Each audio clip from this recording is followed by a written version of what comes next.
Thank you. For the record, si Attorney Balikod po at yung 18 bodyguards nasa taas pa rin po at patuloy po ang pagbibigay ng press conference.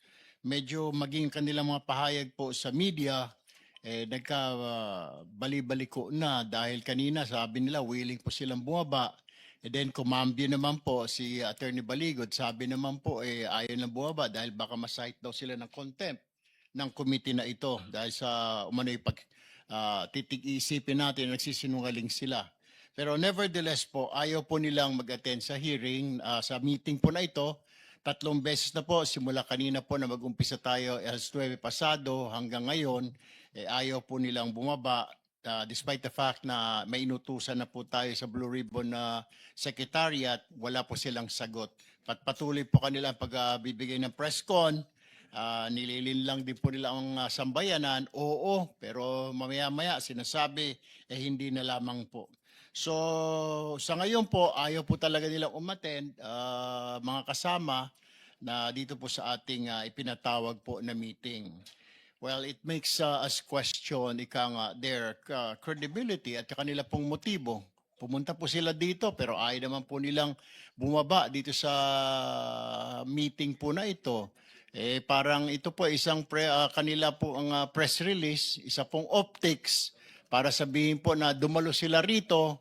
Pero sa totoo po, ilang beses po nating inimbitahan, ayaw po nilang bumaba rito sa ating tanggapan, and yet ang gusto lamang po nila ay mag-press con po sa taas. To our resource persons, please submit the relevant documents and status updates of to this committee. At the appropriate time, we shall determine further measures to ensure accountability. We sympathize with the victims of the earthquake in Mindanao. Kaya po, dalawang bagay, tatapusin na po muna natin. We suspend this meeting bilang paggalang po sa mga biktima po ng matinding lindol ngayon dyan po sa Mindanao. At nakausap ko po ang ating acting Senate President na anytime po ay pupunta po ang mga miyembro ng majority bloc para marinig at makita po ang pangangailangan ng mga biktima po ng lindol. At the same time, since ayaw naman po bumaba nung 18 bodyguards kasama si Attorney Baligod, so we hereby, yes, go ahead. Just very quickly, Mr. President, at iimbitahin po natin ulit itong 18 na ito sa susunod na pagpupulong at sa darating na mga araw at the proper time, kung if they continue to refuse, we can